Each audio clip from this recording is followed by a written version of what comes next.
Hi guys, today we're here in my kitchen, so I apologize in advance for any ambient background noise and the poor lighting. I thought you might be interested to see some of the seeds that I've ordered this fall and winter.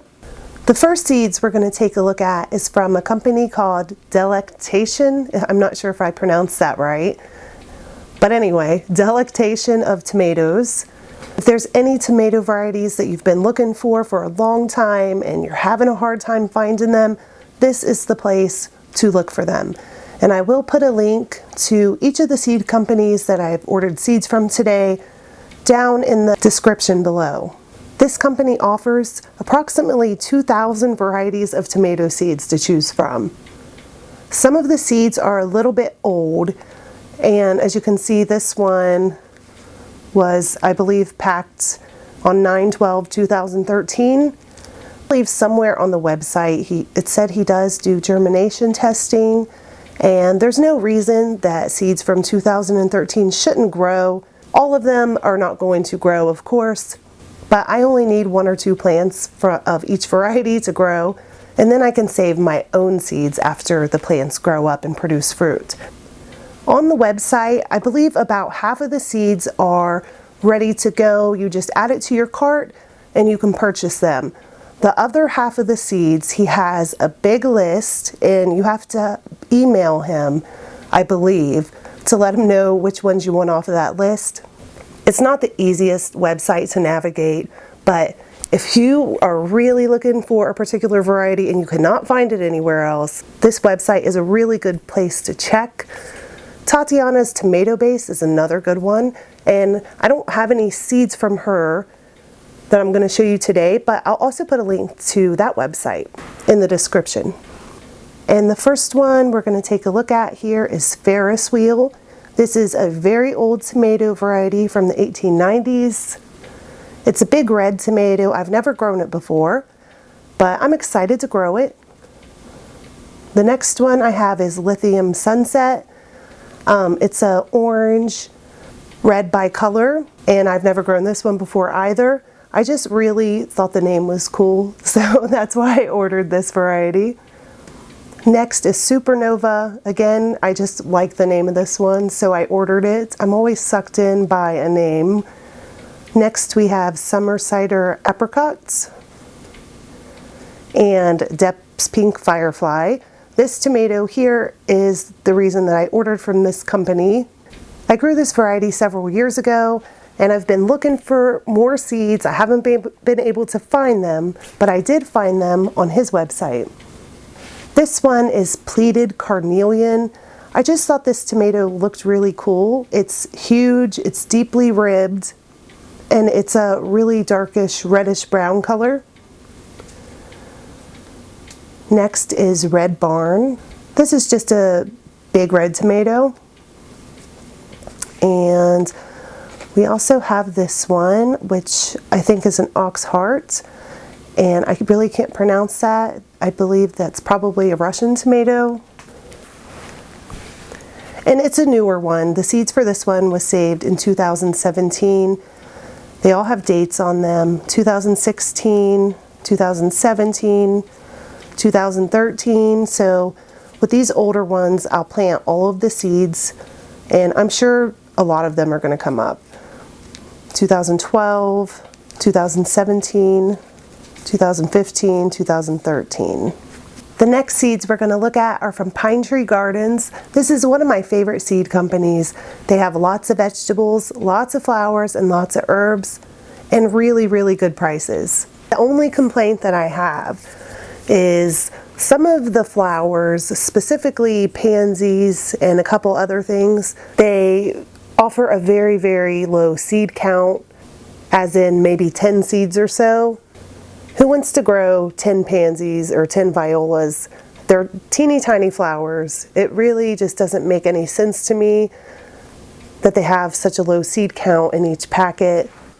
Most of the things they offer do have a good number of seeds, 20, 25, 50, just like this one here is 50.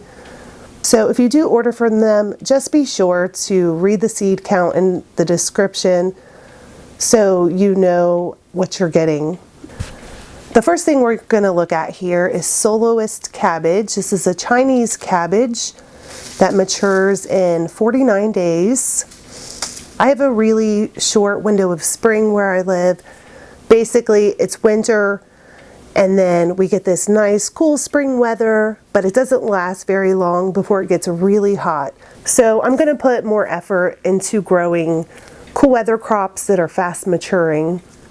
Next is Cash Flow Summer Squash. This is just a green zucchini. This is Aspa broccoli. This is also a very quick maturing plant. I read online that the flower heads only get to 3 or 4 inches, but it's very quickly maturing, 50 days, and it sends out lots of side shoots, just like, you know, every other broccoli variety does. Next we have speckled Amish butterhead lettuce. I love butterhead lettuces, and I really like pretty lettuce. And that one looked really pretty online. And this is Calypso cucumber. I chose this variety because I tend to have problems at times with mildew and cucumber mosaic virus, and this variety has resistance to both of those. Next we have Botanical Interests. Botanical Interest is a seed company that I really like as well. They have really pretty seed packs. Their prices are pretty good. A lot of times they have sales throughout the year where you can get really good deals on their seeds. And these are Jimmy Nardello sweet peppers. They're my favorite peppers. And I'm out of seeds, so I had to order some more. Next is Parisian gherkin cucumber. I've never grown this one before, but it looks really interesting and very warty, so I thought I'd give that one a try. And here is some lettuce mix. The next batch of seeds is from the Sample Seed Shop. What I love about the Sample Seed Shop is, again, prices. Prices are really important. She has a lot of things that you don't see elsewhere, a lot of varieties that are a little bit harder to find.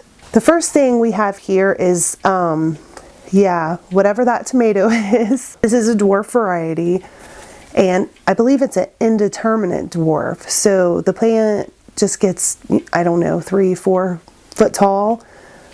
And unlike a determinate plant, which puts out all of its fruit at once and then the plant dies, this tomato plant continues to put out more fruit throughout the growing season. These dwarf tomatoes would be really good for people that have small spaces, or if you're just very tired of staking 10-foot tall tomatoes.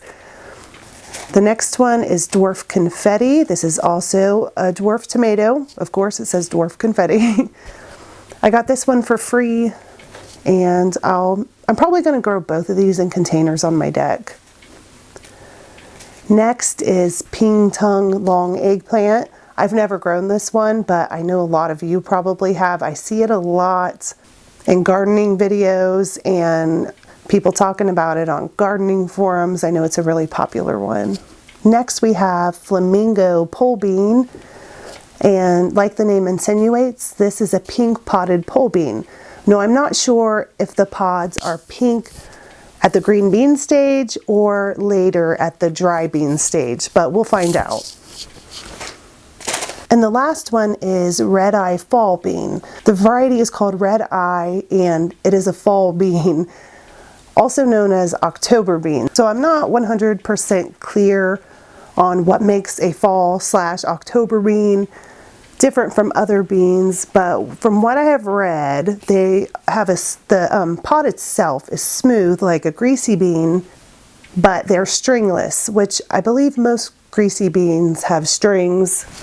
And I also read that at one time there were a whole lot more varieties of October beans, especially in the Appalachian region of the United States, and that's pretty much all I know.